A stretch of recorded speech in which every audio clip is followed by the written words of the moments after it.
ഇനി പ്രതിരോധിക്കാൻ സഖാക്കൾ ആരെങ്കിലും ഇനി പ്രതിരോധിക്കാൻ റോഡിൽ ഇറങ്ങുമെന്ന് ഞാൻ വിശ്വസിക്കുന്നില്ല. കാരണം ആ പ്രതിരോധിക്കാൻ ഇറങ്ങിയ സഖാക്കളുടെ അവസ്ഥ എന്താണെന്നും ആർക്കു വേണ്ടി പ്രതിരോധിച്ചോ അവരെവിടെയാണ് ജീവിക്കുന്നതെന്നൊക്കെ ഈ 2 ദിവസം കൊണ്ട് ജനം കണ്ടു. എനിക്ക് സത്യം പറഞ്ഞാൽ ഇന്ന് സങ്കടം തോന്നി.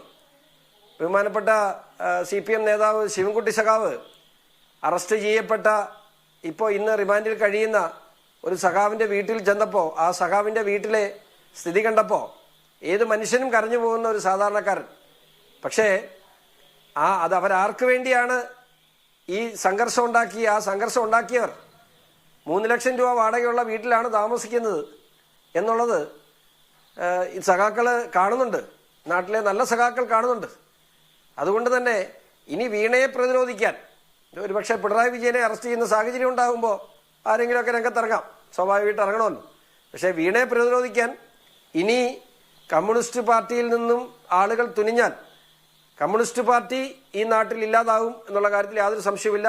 വലിയ രീതിയിൽ വലിയ ജനരോക്ഷം പാർട്ടിക്കുള്ളിൽ ഉണ്ട് എന്നുള്ള കാര്യത്തിൽ ഈ ദിവസങ്ങളിൽ നമുക്ക് സാമൂഹ്യ മാധ്യമങ്ങളിൽ നിന്നും അല്ലാതെ നമുക്കറിയാൻ കഴിയും.